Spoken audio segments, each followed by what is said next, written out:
बिस्मिल्लाहिर्रहमानिर्रहीम, अस्सलामुअलैकुम, सुबह बखैर और खुश आमदीद ATV मॉर्निंग विद फ़रा में। दुआ और उम्मीद यही आप जहाँ कहीं हैं ज़िंदगी मज़े, सुकून और खैरियत के साथ गुजर रही हो। एक वक्त था जब एक हमारा सिस्टम होता था और वो सिस्टम ये था कि जॉइंट फैमिली सिस्टम्स थे या ख़ानदान नज़दीक नज़दीक सबके घर होते थे। अगर अलग अलग रह भी रहे हैं एक ही जगह पे सब मौजूद होते थे तो उसमें दो फ़ायदे होते थे। एक फ़ायदा तो ये होता था कि जो ख़ानदान के बच्चे हैं उनके ऊपर सबकी नज़र रहती थी। किसी ना किसी वक्त हर वक्त कोई ना कोई बड़ा जो है वो उनको देख रहा होता था, चेक कर रहा होता था। फिर उनको बहुत सारे रिश्तों के साथ जो इंगेज होना, उनसे सीखना, देन मुख्तलिफ़ रवैयों को अंडरस्टैंड करना और उनके साथ एडजस्ट करना, बड़ों का एहतराम, छोटों से प्यार, अपनी जिसे कहते हैं बात मनवाना भी, कहीं मान लेना भी, कहीं जीत जाना भी, कहीं हार जाना भी, ये ज़िंदगी के वो तमाम लाइफ स्किल्स या बेसिक लेसन्स जो हैं वो अपने घर के अंदर सीख लेते थे। जो हम समझते थे कि वो बच्चे घरों में और खेल कूद रहे हैं और बातें सुन रहे हैं बस, तो उनकी लर्निंग जो है वो ऑटोमेटिकली साथ साथ होती थी। एक दूसरा बहुत बड़ा फ़ायदा होता था और वो ये कि जो बुज़ुर्ग होते थे हमारे वो बिल्कुल लुक्ड आफ्टर होते थे। यानी उनके पास कम से कम हर वक्त कोई ना कोई मौजूद होता था जो उनसे बातें करता था, उनकी बातें सुनता था।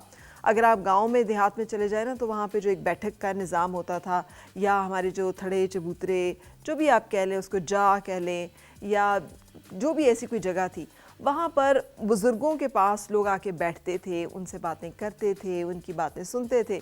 तो उसकी वजह से एक बड़ा इंटरेक्शन उनका सारा दिन रहता था, वो मसरूफ़ महसूस करते थे, खुश रहते थे। आजकल जब से न्यूक्लियर फैमिलीज़ हुई, सब लोग इधर उधर चले गए, ख़ास तौर पे बहुत सारे लोग जो हैं वो मुल्क से बाहर जाने की तरफ बड़ा रुझान है और चले भी जाते हैं। तो जो सबसे बड़ा अलमिया सामने आया वो ये है कि दोनों ये हमारे सेगमेंट्स, एक तो बच्चे बिल्कुल अकेले हो गए कि उनके पास अपने नहीं हैं, उनके पास ये रिश्ते नहीं हैं, उनके पास ये लर्निंग अपॉर्चुनिटी नहीं है। अब उनको ज़िंदगी की ये बुनियादी स्किल्स हैं ये नहीं समझ आते, उनके सोशल और बिहेवियरल इश्यूज़ जो हैं वो बहुत ज़्यादा हो रहे हैं। और इसी तरह हमारे जो बुज़ुर्ग हैं वो बिल्कुल अकेले हैं।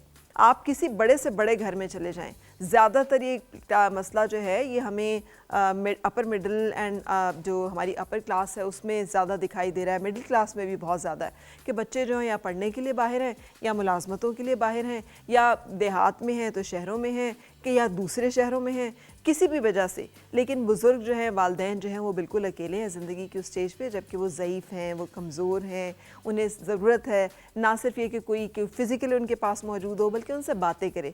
सो अब ये एक सूरत हाल जो ये यूरोप की हुआ करती थी तो उन्होंने तो उसका एक निज़ाम निकाला और उन्होंने ओल्ड हाउसेज़ और इस तरह का एक नेटवर्किंग जिसमें सीनियर्स जो हैं, सीनियर सिटीज़न्स, उनके लिए फैसिलिटेशन, उनके लिए बहुत सारी गवर्नमेंट लेवल पे मराहत जो हैं वो कर दी पैदा कि जो उस इलाके में घरों में उनके विज़िट कर लेते हैं, जो हेल्थ से जुड़े हुए लोग हैं, सिस्टम्स हैं, सीनियर सिटीजन्स को मेडिसिन जो हैं प्रोवाइड कर दी जाती हैं।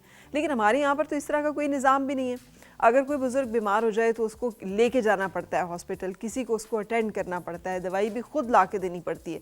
ऐसी सूरत हाल में ये जो तेज़ी के साथ हमारा एक जो ख़ानदानी निज़ाम बिखर रहा है और उसका मुतबादिल हमारे पास कोई निज़ाम जो है वो मौजूद नहीं है, तो जो बुज़ुर्ग और जो बच्चे इस टाइम पीरियड में बड़े हो रहे हैं वो मुझे लगता है बहुत ज़्यादा तन्हाई का शिकार हैं। और तन्हाई जो है ना इंसान के 100 मसलों का एक मसला है। कहते हैं कि वो कल्ला हुए रुख, कल्ला हुए बंदा पावे हुए रुख, दुआ नू है डाडा दुख। यानी ये जो तन्हाई है ये 100 इससे मसले जो हैं वो जुड़ जाते हैं। डिप्रेशन भी आ जाता है, परेशानी भी आ जाती है।